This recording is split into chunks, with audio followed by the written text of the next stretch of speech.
Jumpa lagi sobat, melanjutkan kisah Keris Nogo Sosro dan Sapu Inten untuk sobat semua. Selamat menikmati. Salam sejahtera dan bahagia untuk Anda keluarga. Salam budaya.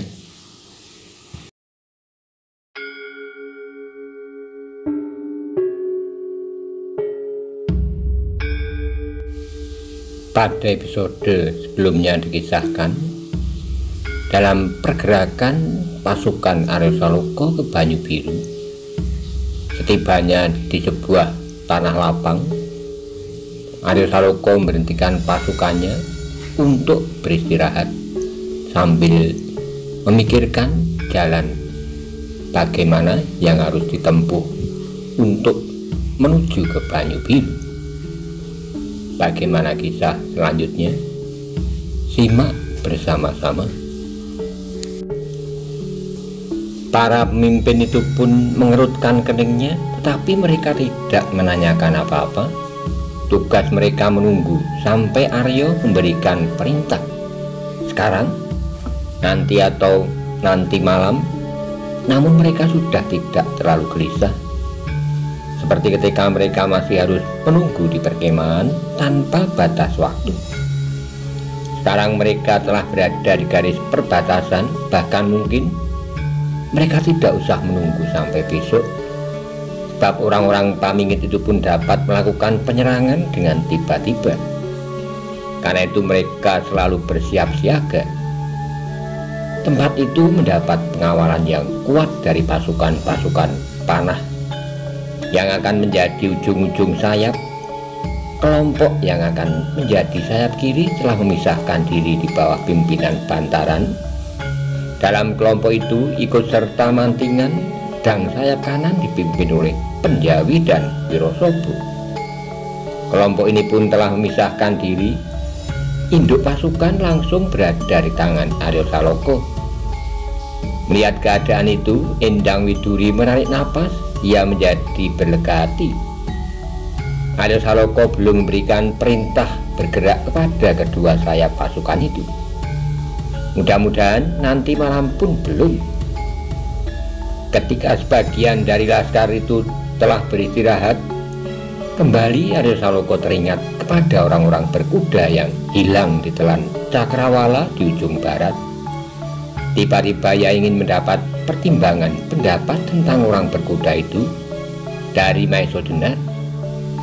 Ia mendekati Maisodenar dan Kebo Kanigoro yang duduk di atas batang-batang ilalang kering bersama-sama dengan Roro Wilis. "Paman," katanya setelah ia pun duduk, "apakah tanggapan Paman Maisodenar dan Paman Kebo Kanigoro serta Bibi Wilis tentang orang berkuda tadi?" Maisodenar mengerutkan keningnya, katanya. "Apa katamu tentang itu?" Maisodenar bertanya pula. Arya Saloka diam berpikir, dilemparkan pandangan matanya ke arah orang berkuda tadi lenyap. Tetapi di sana sudah tidak dilihatnya apa-apa lagi. Debu yang mengepul itu pun telah lenyap. Tiba-tiba ia pun sadar bahwa orang itu sama sekali bukan pengawas dari Pamingit, sebab jurusan itu jurusan yang ditempuh oleh orang berkuda itu menjauhi Banyu Biru. "Ada dua kemungkinan menurut pikiran saya, Paman," Arya menjawab. "Orang itu mungkin pengawas Paman Lembu Suro, tetapi mungkin juga bukan." "Kalau bukan," Maisodenar ingin menjelaskan. "Kalau bukan, ia adalah orang dari gerombolan hitam," sahut Arya. "Mungkin dari Nusa Kambangan, mungkin dari Gunung Tidar, atau dari daerah sebelah timur Rawa Pening." Maisodenar mengangguk-anggukkan kepalanya, katanya perlahan-lahan. "Mungkin ketiga-tiganya, ditambah orang-orang dari Alas Mentaok yang sudah dilengkapkan kembali." Arya Saloka mengangguk-angguk. "Masukkan mereka dalam perhitunganmu, Arya," Maisodenar menasihati. Arya Saloka tidak menjawab, tetapi nampaklah ia berpikir keras. Sejak semula memang ia merasa betapa sulit pekerjaannya, ditambah dengan kemungkinan-kemungkinan buruk yang dapat ditimbulkan oleh orang-orang kalangan hitam. Ia yakin bahwa gerombolan hitam dari Rawa Pening pasti menendamnya. Apalagi kalau mereka akhirnya mengetahui bahwa dialah yang membunuh sepasang pemimpinnya, Uling Putih dan Uling Kuning. Di samping itu dendam yang tak ada taranya dari orang-orang Gunung Tidar terhadap Maesa Jenar, Simorodro yang kehilangan anak dan menantunya yang dibunuh oleh Maesa Jenar, dan Roro Wilis pasti akan mencoba menuntut balas. Demikian juga Pasingsingan yang mengalami kekalahan baru beberapa hari yang lalu. Persamaan kepentingan itu akan mereka padukan sebaik-baiknya. Mereka bersama-sama ingin membalas dendam, juga mereka bersama-sama ingin memiliki keris-keris Kyai Nogososro, Kyai Sapu Inten. Mereka pula lah yang telah menyusun kekuatan untuk merebut Banyu Biru dan Pamingit sebagai rintisan jalan menuju ke Demak. Menurut anggapan mereka, dengan keris-keris Kyai Nogososro dan Kyai Sapu Inten, berlandaskan kekuatan laskar yang akan dihimpunnya kelak dari Banyu Biru dan Pamingit, maka terbukalah pintu gerbang kekuasaan tertinggi Demak. Meskipun di dalam dada mereka itu masih selalu terngiang pertanyaan-pertanyaan, lalu siapakah orang yang akan memegang kekuasaan tertinggi di antara golongan hitam itu? Pasingsingan, Simorodro, atau dari angkatan yang lebih muda, Rawa Ijo atau Joko Soko, atau yang lain lagi? Aku kira orang-orang dari golongan hitam itu akan menggunakan kesempatan sebaik-baiknya. Terdengar Aryo kemudian berkata, mereka akan menggempur kita apabila tenaga kita sudah jauh berkurang dalam pertempuran kita melawan orang-orang Pamingit. Maesa Jenar mengangguk kembali. Aryo merenungkan kata-katanya sendiri. Alangkah jelasnya persoalan yang dihadapi, tapi ia telah melangkahkan kakinya, karena itu ia pantang mundur. Akan aku bentuk pasukan-pasukan cadangan dari ketiga bagian laskarku, katanya kemudian. Aku kira aku harus membuka di garis pertempuran. Pasukan-pasukan cadangan itu harus tetap segar untuk menghadapi laskar hitam yang akan datang kemudian. Kembali Maesa Jenar mengangguk-anggukkan kepalanya. Di dalam hatinya ia bangga atas keterampilan Aryo Saloka. Namun keterampilan itu adalah keterampilan pikiran anak muda yang masih berdarah panas dan berdada panas. Meskipun demikian, Maesa Jenar tidak membantahnya. Ia mengharap dalam ketenangan istirahatnya nanti Aryo akan menemukan sendiri pemecahan masalah itu. Ia mengharap Aryo akan mencoba menemui kakeknya, memberitahukan persoalannya dan persoalan-persoalan lain, di antaranya orang berkuda yang terang orang dari golongan hitam. Kemudian mereka berdiam diri. Endang Widuri berjalan dengan langkah gontai ke arah mereka. Dengan seenaknya ia menjatuhkan dirinya duduk bersandar pada Roro Wilis. Dari mana kau, Widuri? Tanya Roro Wilis. Aku melihat laskar ini. Baru saja aku bersama-sama dengan Paman Mantingan menangkap kelinci-kelinci liar, jawabnya. Kau pergi ke sayap kiri, potong Aryo Saloka. Ya, jawab Roro Wilis. Mereka sedang merebus air. Jangan mundar-mandir, Widuri, ayahnya mencoba memberi nasihat. Di gerumbul-gerumbul itu mungkin bersembunyi bahaya yang mengancam keselamatanmu. Widuri tersenyum. Bukankah aku sudah mempunyai cakra? Jangan terkabur dengan benda itu, saut ayahnya.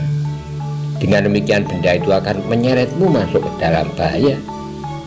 Jangan marah, ayah, jawab Widuri. Aku hanya berguru. Kau memang terlalu nakal, ayahnya melanjutkan. Sekali-kali aku masih ingin menarik kupingmu. Jangan, ayah, potong Widuri.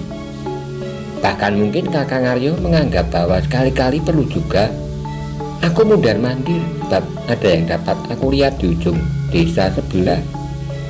Apa? Aryo tertarik pada keterangan itu. Cermin, jawab Widuri. Cermin? Aryo semakin tertarik. Juga Maesa Jenar. Segera teringatlah ia pada saat Lembu Soro mencegat laskar Demak yang membawa Gajah Soro. Orang-orangnya memberikan tanda-tanda dengan benda yang berkilat-kilat.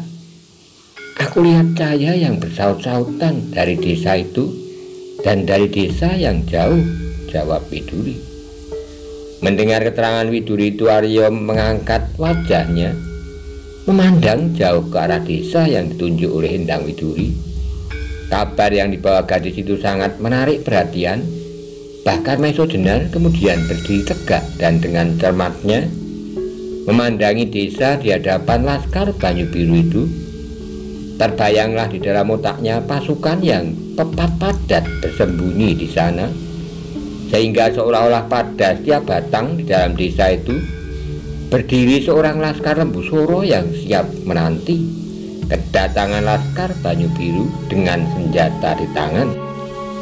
Aryo Saloko pun kemudian berdiri memanggil dua orang pembantunya, memberitahukan kepada kedua sayap laskarnya mereka harus dihadapkan untuk mereka. Di samping itu mereka harus membentuk laskar cadangan, sebab ada kemungkinan golongan hitam akan mengairi di air yang sedang keruh.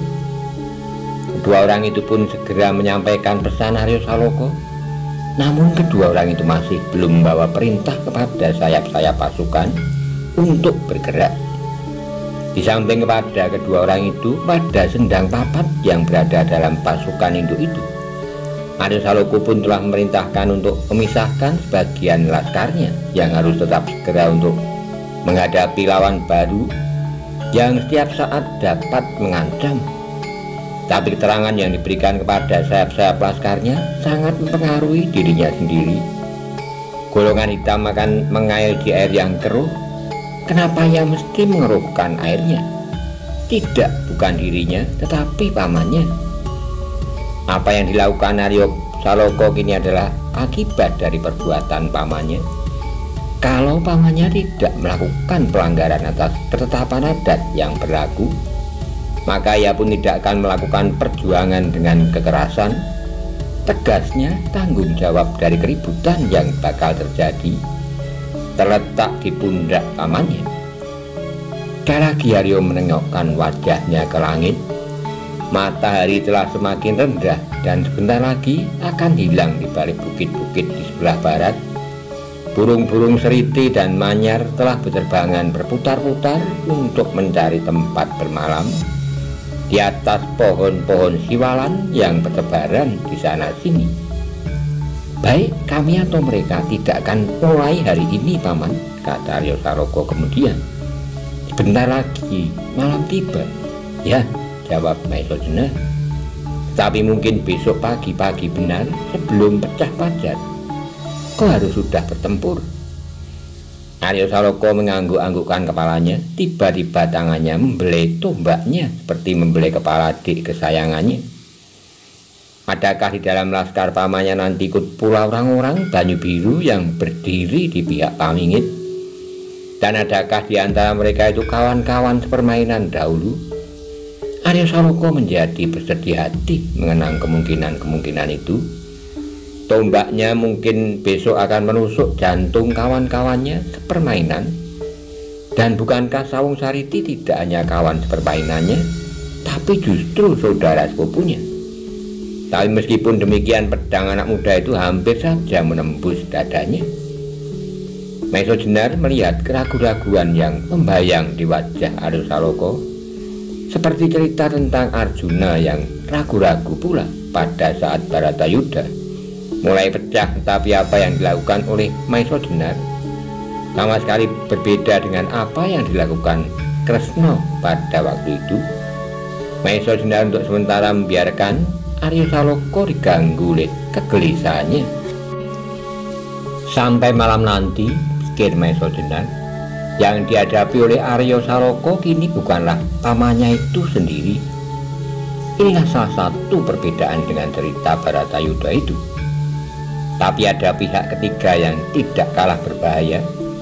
Bahkan laskar hitam itu sama sekali tidak terikat pada suatu tata kesopanan ataupun kepercayaan yang dapat mengendalikan kebiadaban serta kekejaman mereka.